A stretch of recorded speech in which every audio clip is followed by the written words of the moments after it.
Hello tout le monde, j'espère que vous allez bien. On se retrouve donc aujourd'hui pour une nouvelle vidéo et je vais donc commencer avec 3 mages et une margarita de Annette Marie. Donc c'est le premier tome de la saga Tori Dawson. Donc Tori est notre héroïne, la pauvre vient de se faire virer de son travail, elle va chercher à travailler comme elle peut ailleurs, elle vit toujours chez son frère pour l'instant, donc il la loge très gentiment, sauf qu'elle a envie de voler de ses propres ailes et de vivre autre chose. Mais elle va pas postuler forcément au bon endroit. Ou alors si, elle va postuler au bon endroit pour vivre des choses un petit peu différentes, puisque dans son monde, les mages existent, sauf qu'ils ne sont pas connus par les gens comme elle, donc ils n'ont aucun pouvoir. Et elle va pénétrer dans leurs repères, devenir barman. Sauf que non, ils pensent qu'elle a des pouvoirs, mais elle n'en a pas.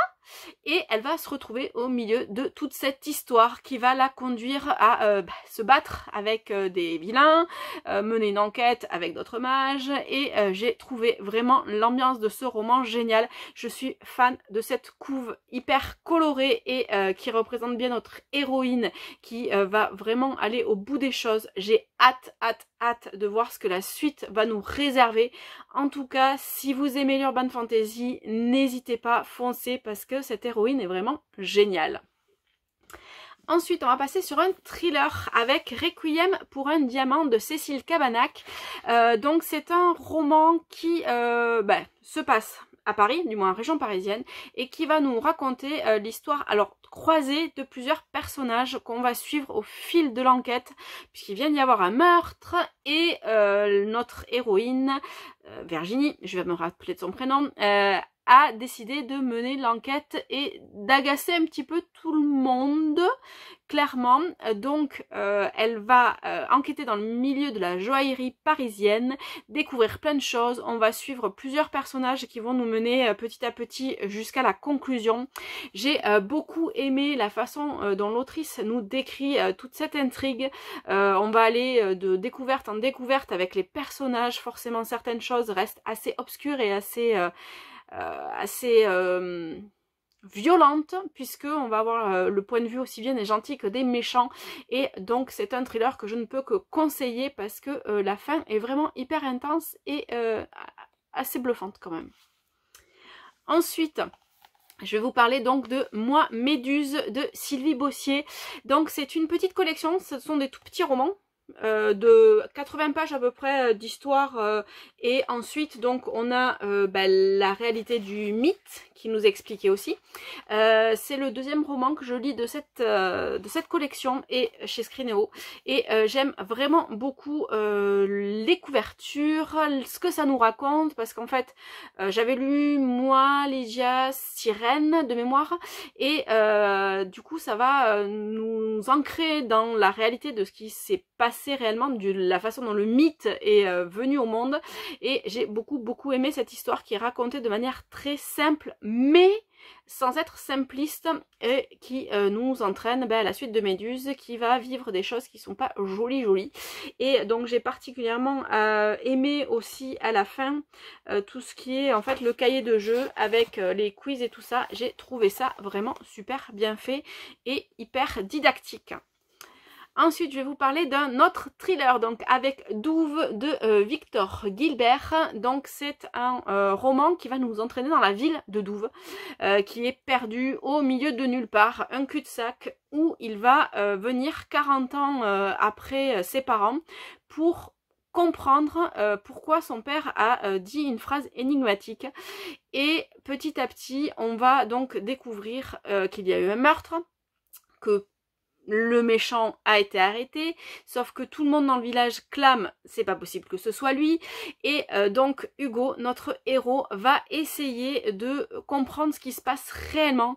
J'avais rien vu venir de l'intrigue, j'ai trouvé ça vraiment bluffant. On s'imagine sans peine cette ambiance un peu sombre, un peu venteuse, un peu pluvieuse, les personnages, la façon dont ils vont exactement vivre chaque instant. J'ai trouvé ça vraiment très bien fait. Hugo, notre héros, va essayer de comprendre, sauf qu'il va se faire manipuler par les uns et les autres. Je n'en dirai pas plus évidemment. Et il sait qu'il peut faire confiance à certaines personnes, il va s'appuyer sur elles. Sauf que forcément, tout n'est pas joli dans ce village et j'ai vraiment beaucoup aimé la façon dont l'auteur nous fait vivre chaque instant avec eux. Ensuite, je vais vous parler d'une romance que j'ai lue en anglais, donc c'est A Righteous Man de Jake Ronover. Donc c'est un roman que j'ai adoré parce que en fait l'histoire entre Salinger et Maren, donc notre héros et notre héroïne, se déroule en 2 temps. En fait, dans le passé, on va dire, elle a voulu le protéger, l'aider, sauf que ça s'est pas bien passé, elle s'est faite griller auprès de tout le métier, jusqu'au jour où en fait, il a pris conscience qu'elle avait essayé de faire les bonnes choses pour lui. Sauf que depuis, elle vivote tant bien que mal et lui sort de certains drames. J'ai beaucoup aimé le fait donc il ait écrit un scénario où il voudrait en fait l'avoir joué dedans. Sauf que forcément, elle le déteste, clairement. Et du coup, ça va être vraiment une histoire toute mignonne avec donc une petite différence d'âge entre nos 2 héros. La façon dont elle va vivre ce quotidien avec lui, où elle va être touchée par ce qu'il a écrit. J'ai vraiment beaucoup aimé retrouver la plume de l'autrice, la façon dont elle nous raconte leur histoire. Donc si jamais vous lisez en anglais, n'hésitez pas, c'est un tome unique, un standalone. Donc foncez parce qu'il est vraiment sympa. Et pour terminer, donc je vais vous parler de la BD Les Indésirables de Kiku, je ne sais pas. Donc qui raconte en fait une histoire vraie, oui, vraie, parce que en fait on va donc découvrir l'histoire de l'héroïne, qui est donc notre autrice, qui va vivre au travers des réminiscences incluse dans son ADN, un récit entre passé et présent. Alors c'est un pan de l'histoire américaine que je ne connaissais pas du tout, donc c'est quand où, après l'attaque de Pearl Harbor, ont été enfermés les ressortissants japonais aux États-Unis, donc, et j'ai trouvé ça vraiment super bien fait. Alors les dessins sont, je voudrais vous montrer des trucs, mais pas spoiler. Voilà, donc en fait notre héroïne dans le présent part un petit peu à la recherche de l'histoire familiale. Elle ne connaît pas du tout ce pan de leur passé et elle va avoir des réminiscences et donc plonger dans le passé à la rencontre de sa grand-mère, pardon.